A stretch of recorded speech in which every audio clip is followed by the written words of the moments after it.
ខ្ញុំទេលេងខ្ញុំទៅអ្នកមិនមែនជានាងទេតើអ្នកជានរណាខ្ញុំជាអ្វី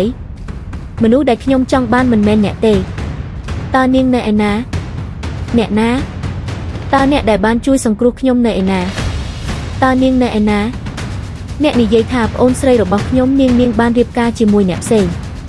ថ្ងៃនេះជាថ្ងៃរៀបការរបស់នាងរងរបួសធ្ងន់ធ្ងរពេកនាងត្រូវការសម្រាកឲ្យបានលឿន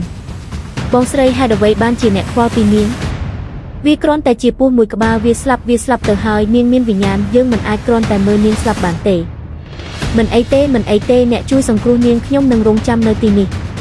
ភ្នំទេពធីតាដោយការដឹងគុណចំពោះការជួយសង្គ្រោះជីវិតរបស់ខ្ញុំបានរៀបចំជាពិសេសសម្រាប់ព្រះអង្គសង្គ្រោះរបស់ខ្ញុំឲ្យរៀបការជាមួយទេពធីតាភ្នំក្មេងស្រីរបស់យើងត្រូវបានជ្រើសរើសដោយភ្នំទេពធីតានេះជាពរជ័យដ៏អស្ចារ្យ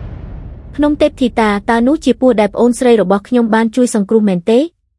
បងស្រីអ្នកនឹងស៊ូជីនចិត្តស្និទ្ធនឹងខ្ញុំណាស់អ្នកមិនអាចរៀបការជាមួយនាងបានទេស៊ូជីននឹងក្លាយជាអ្នកប្រាសកម្ពុជាក្នុងការប្រឡងអធិរាជអ្នកនឹងក្លាយជាអ្នកស្រីខ្វាននាពេលអនាគតបើអ្នករៀបការជាមួយព្រះភ្នំតើនឹងមានអ្វីកើតឡើងចំពោះស៊ូជីនតើគាត់នឹងពន្យល់វាទៅកាន់គ្រួសារស៊ូយ៉ាងដូចម្ដេចហេតុអ្វីខ្ញុំមិនទៅជំនួសអ្នកនោះជាដំណោះស្រាយហើយបងស្រីកុំបារម្ភអីខ្ញុំនឹងក្លាយជាទេពធីតាភ្នំដ៏ល្អសម្រាប់អ្នកអាចរៀបការជាមួយស៊ូជីនដោយមិនចាំបាច់បារម្ភយើងទាំងពីរអ្នកបងប្អូនស្រីនឹងសប្បាយចិត្តតើអ្នកប្រកាសទេបាទចាស់សខ្ញុំប្រកាសកូនស្រីទី2របស់គ្រួសារស៊ូមានសំណាងណាស់ទេពធីតាភ្នំស្ដាប់ទៅមានកិត្យានុភាពណាស់អូនាងនឹងមិនចាំបាច់ព្រួយបារម្ភអំពីអាហារឬសម្លៀកបំពាក់ទៀតទេនេះជាលើកដំបូងដែលយើងបានឃើញការបង្ហាញដ៏អស្ចារ្យបែបនេះនៅក្នុងភូមិរបស់យើងជីនខ្ញុំបានសម្រាលកូនហើយ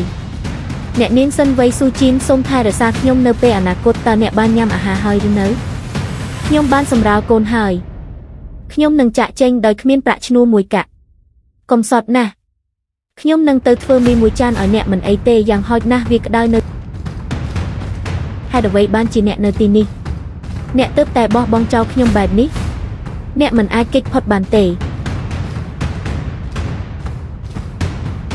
មានអ្វីមួយហាក់ដូចជាខុសសិនវ័យហាក់ដូចជាកំពុងលាក់អ្វីមួយពីខ្ញុំមានអ្វីខុសទើបតែពេលនេះពស់មួយបានលេចចេញមកវាមិនមែនជារឿងចម្លែកទេដែលគ្រួសារមួយនៅលើភ្នំទាំងនេះមានពស់ខ្ញុំនឹងទៅទិញឈាមខ្លះមុំខ្លះហើយប្រោះវានៅជ្រុងជញ្ជាំងខាងម៉ាក់ខាងមានរឿងអ្វីបើកទ្វារខាងមានរឿងអ្វីបើកទ្វារខាងមានរឿងអ្វីកើតឡើងអ្នកណាធ្វើបែបនេះចំពោះម៉ាក់ជួយខ្ញុំផងមានរឿងអ្វីកើតឡើងតើព្រះភ្នំនៅឯណាកុំនិយាយថាគាត់កំពុងស្ដាប់អីគាត់និយាយដែរថាក្មេងស្រីដែលត្រូវគេជេរប្រមាថនោះគឺសិនវ័យនឹងពស់នោះព្រះភ្នំចង់បានគាត់ប្រសិនបើគាត់មិនបានជួយសង្គ្រោះពស់នោះទេគ្មានអ្វីនឹងកើតឡើងទេប៉ុន្តែគាត់បានជួយសង្គ្រោះនាងព្រះភ្នំចង់បានគាត់ជាពិសេសដូច្នេះគាត់គ្រាន់តែរៀបការជាមួយនាងដោយស្ដាប់បង្គាប់ហើយនោះហើយជាវាប៉ុន្តែគាត់ទូចឲ្យខាងទៅជំនួសគាត់ខាងសុខចិត្តធ្វើដូច្នេះខាងមានអាយុត្រឹមតែ17ឆ្នាំប៉ុណ្ណោះតើនាងដឹងអ្វីខ្លះតើនាងបានឬទេក្មេងស្រីមកពីគ្រួសារសិននោះបានជួបគ្រោះថ្នាក់នៅប្រាសាទព្រះភ្នំម្ដាយរបស់នាងបានឡើងភ្នំដើម្បីជួបនាងកាលពីម្សិលមិញនាងបាននិយាយថាគាត់មើលមិនឃើញទេដៃរបស់គាត់មានស្បែកនិងឆ្អឹងហើយរាងកាយរបស់គាត់ពោពេញទៅដោយរបួសព្រះភ្នំបានធ្វើទារុណកម្មគាត់គុំនិយាយមិនសមហេតុផលតើព្រះភ្នំអាចខុសយ៉ាងដូចម្ដេចវាជាព្រះភ្នំអ្នកណាដែលធ្វើឲ្យព្រះភ្នំអាអន់ចិត្តត្រូវតែទទួលទោសក្មេងស្រីម្នាក់មកពីគ្រួសារសិនប្រកាសជាបានធ្វើអ្វីខុសហើយធ្វើឲ្យព្រះភ្នំខឹងប៉ុន្តែដំបូងឡើយព្រះភ្នំចង់រៀបការជាមួយសិនវ័យមិនមែនសិនខាងទេសិនខាងជាកូនក្រមុំដែលកោពុកមាត់តើព្រះភ្នំអាចមិនពេញចិត្តទេប្រសិនបើព្រះភ្នំមិនពេញចិត្តតើទ្រង់មិនអ្នកនឹងបន្ទោសភូមិទាំងមូលបងប្រុសជីនអ្នកត្រូវតែជួយខាងគាត់ចិត្តស្លាប់ហើយមកខ្ញុំសូមអង្វរអ្នកចូលឡើងលើភ្នំហើយនាំខាងមកវិញខ្ញុំកំពុងលុតជង្គង់នៅចំពោះមុខអ្នកចូលយើងនិយាយរឿងនេះតើអ្នកកំពុងធ្វើអ្វីខាងគាត់រងរបួសពេញខ្លួនខ្ញុំនឹងទៅពិនិត្យមើលគាត់ទ្វារត្រូវបានបិទយ៉ាងតឹងរឿងនោះមិនអនុញ្ញាតឲ្យខ្ញុំចូលទៅជិតទេអ្នកណាដែលព្រះភ្នំរៀបការជាមួយមិនមែនជាអ្វីដែលសិនខាងអាចសម្រេចចិត្តបានទេនៅពេលនោះសិនខាងបានជួយអណ្ដាតប៉ុន្តែអណ្ដាតនោះបានមករកអ្នកសង្គ្រោះរបស់វាមិនមែនជាកំហុសរបស់សិនខាងទេប៉ុន្តែអំពីអាពាហ៍ពិពាហ៍នៅថ្ងៃនោះនៅក្នុងទីធ្លារបស់អ្នកខាងខ្លួនឯងបាននិយាយឡើងដោយនិយាយថានាងចង់រៀបការជំនួសប្អូនស្រីរបស់នាងអ្នកនិងឪពុកក្មេករបស់អ្នកនៅទីនោះហើយគ្មាននរណាម្នាក់ជំទាស់ទេអ្នកមិនអាចបន្ទោសសិនវ័យចំពោះរឿងនោះទេសិនវ័យជាកូនស្រីរបស់អ្នកនាងជាប្រពន្ធរបស់ខ្ញុំឥឡូវនេះខ្ញុំនឹងមិនអនុញ្ញាតឲ្យនរណាម្នាក់យកនាងទៅឆ្ងាយទេសូម្បីតែអ្នកក៏ដោយអ្នកពិតមែន អ្នកមិនទៅទេបាក់មិនមែនថាខ្ញុំមិនចង់ទៅទេការទៅគឺគ្មានន័យទេវាជាព្រះភ្នំតើមនុស្សធម្មតាដូចខ្ញុំអាចធ្វើអ្វីបានតោះទៅនេះជាវាសនារបស់ក្មេងស្រីខ្ញុំមិនចាក់ចេញទេតាន់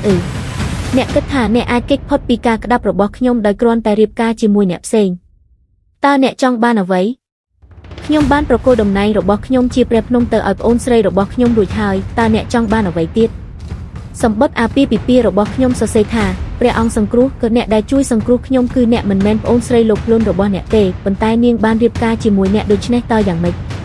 អ្នកដែលខ្ញុំចង់បានមិនមែននាងទេអ្នកមិនអាចគេចផុតបានទេទឹកនេះទឹកអណ្ដូងពីផ្ទះរបស់ខ្ញុំសុទ្ធតែភក់និងមានក្លិនត្រីកាលពីម្សិលមិញសត្វរបស់ខ្ញុំជាច្រើនក្បាលបានងាប់ដោយសារត្រូវបានកំទេចរាងកាយរបស់ពួកវាគ្រប់ដណ្ដប់ដោយរោមដូចជាពួកវាត្រូវបានបំពុលតើអ្នកមិនគិតថាព្រះភ្នំមិនពេញចិត្តទេវាត្រូវតែជាបញ្ហានៃអាពាហ៍ពិពាហ៍ម្ដងទៀតព្រះភ្នំចង់បានការសាកល្បងតើអ្នកគិតថាព្រះភ្នំនឹងពេញចិត្តនឹងការសាកល្បងដែលយើងបានផ្ញើទៅគាត់ទេ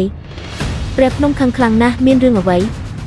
វានៅតែដោយសារតែបញ្ហារៀបការម្ដងទៀតទ្រង់ចង់បានកូនស្រីច្បងរបស់អ្នកប៉ុន្តែអ្នកបានបញ្ជូនកូនស្រីទី2របស់អ្នកទៅជំនួសវិញទ្រង់មិនសប្បាយចិត្តហើយបានបញ្ជូនគ្រោះមហន្តរាយនេះមកឥឡូវនេះជីវិតរបស់ភូមិទាំងមូលកំពុងជាប់ទាំងលើរឿងមួយនេះបងស្រីស៊ូឈប់បង្កបញ្ហាទៅនេះជាការសម្រេចចិត្តរបស់ភូមិអ្នកមិនអាចបញ្ឈប់វាបានទេខ្ញុំនឹងប្រយុទ្ធជាមួយអ្នកណាដែលប៉ះទ្រង់ប្រសិនបើយើងធ្វើឲ្យព្រះភ្នំអាអន់ចិត្តយើងទាំងអស់គ្នានឹងស្លាប់ចៅក្រមមិនអាចទៅបានទេបងប្រុសស៊ូជីនអ្នកមិនអាចបញ្ឈប់ពួកគេបានទេខ្ញុំបាននិយាយថាខ្ញុំមិនអនុញ្ញាតឲ្យនរណាម្នាក់យកអ្នកទៅឆ្ងាយទេខ្ញុំដឹង